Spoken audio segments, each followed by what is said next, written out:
Galera, se inscrevam no canal, ativem o sininho para receber os próximos vídeos, deixe o gostei e compartilhe para os seus amigos.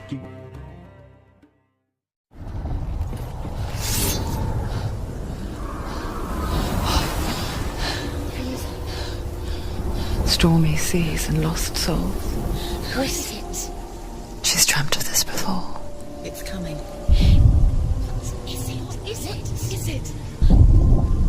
They say dreams are visions of our memories, thoughts and fears, as seen by our inner eye.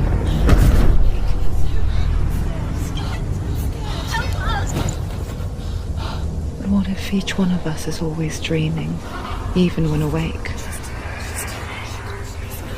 And we only see what our inner eye creates for us. Is this what hell is? A world shaped by Senua's nightmares. Maybe that's why people fear seeing the world through her eyes. Yes, she's scared. Because if you believe that Senua's reality is twisted, you must accept that yours might be too.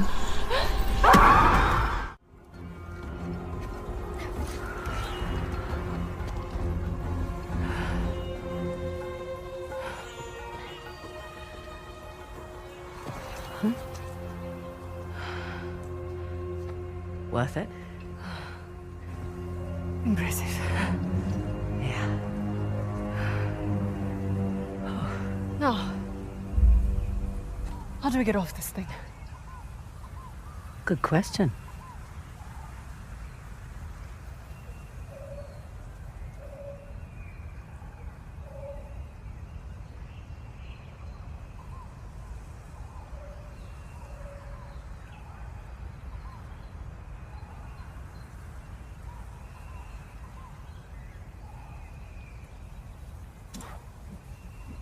Follow me.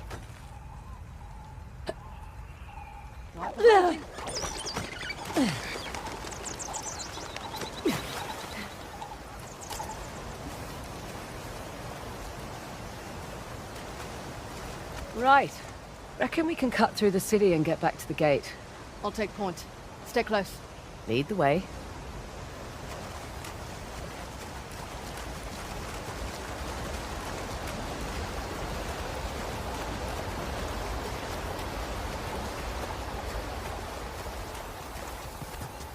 Look at this.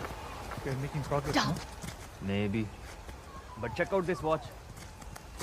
Took it from that old man in the city. Dumb bastard. Didn't give it up easily. Right. You take left, Yeah, I take right. remember. What the? That works too. Nice job. Probably more where that came from. Right.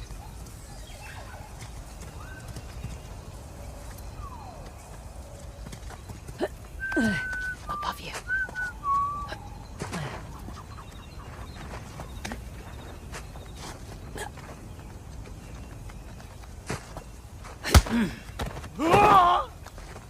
Nothing personal. There. I'll bet the aqueduct's routed through that structure. I doubt we're free and clear. Keep an eye out.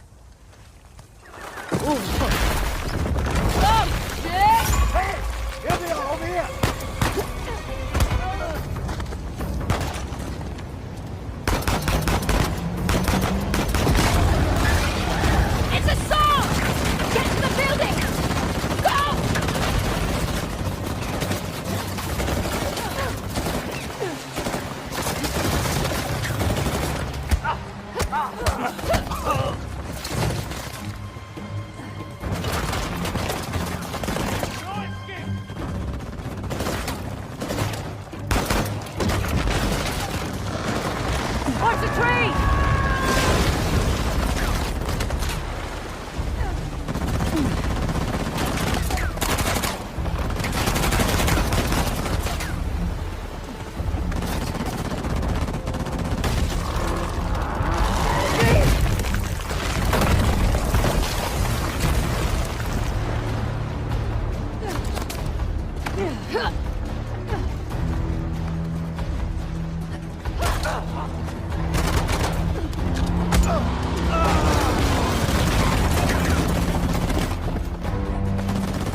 Yeah, so the car feels really good on the game, to be honest. A lot of grip. Compared to the year before, where you were sliding a lot more through the corners. It's a bit heavier to drive, a bit more physical, and also here, you know, the car is a lot faster through the corners, so you have to be more precise, you know, to hit the apex well.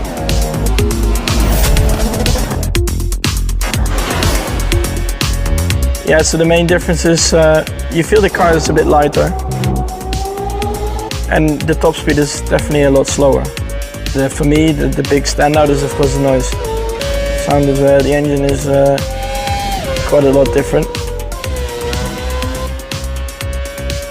You can brake of course later with this one because you're arriving a lot slower. You see here in the low speed corners it's actually quite quick because the car is very light and it doesn't have as much.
Time to do what I do.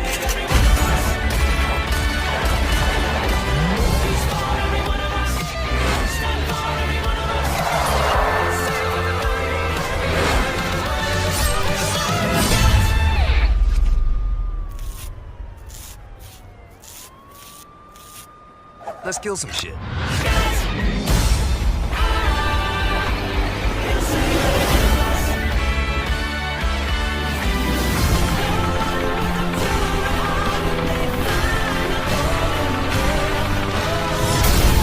Gotta give the people what they want.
as many zombies as you can. The whole point is that you use the zombies as a tactical weapon against your enemy. You can use special weapons that we've developed in the game that you can either turn them into attack dogs for your team, for example, or you can use them as defensive shields. It adds a very, very unique tactical hook to the game, making it pretty different from most first-person shooters you're ever going to play. So the story in Dead Alliance takes place in the future after the zombie apocalypse has already happened. What we have left now is similar to these warring military, paramilitary factions who are fighting over the resources that are left. But in that, they have also found out how to control these zombies using various pheromones and noises. There are more in quantity of the zombies. They're an easier thing to use than, using things like bullets or ammo or grenades. You don't want to waste that stuff. That stuff's extremely valuable. But what do you have lying around? You have a bunch of zombies there. Let's take that. Let's use that. This whole concept creates a strategic challenge that will pull you in and keep you on your toes. It's always fun to actually get a kill on somebody else with your weapon, but it's extremely satisfying when you are able to weaponize a zombie and it ends up taking down 3 people. Really, it kind of makes you rethink the way you play a first-person shooter. I mean, there's guys we play against in the office that are great at shooting, but I have an advantage over them because I know how to weaponize the zombies. The most direct way is to just weaponize a group of zombies when they're near an enemy, and they will help take down that enemy while you're also attacking them yourself. Or even block an enemy's egress into or out of a building. So for example, if you know that there's an enemy or a team of enemies inside a building, you can send a group of zombies into that building to either flush out your enemy or to kill them outright. So it's really finding what combinations of items work well together. There's a PAM grenade that you can throw at the zombies and it gets them super mad and they will be hyper aggressive. I've seen people use zombies as kind of a wall, so they'll use the LRAD, which basically attracts zombies into an area so that the snipers and the enemies at a distance couldn't really attack them, so they had to pick off a wall of zombies at first. And so it really just creates a more dynamic battlefield for players to experience.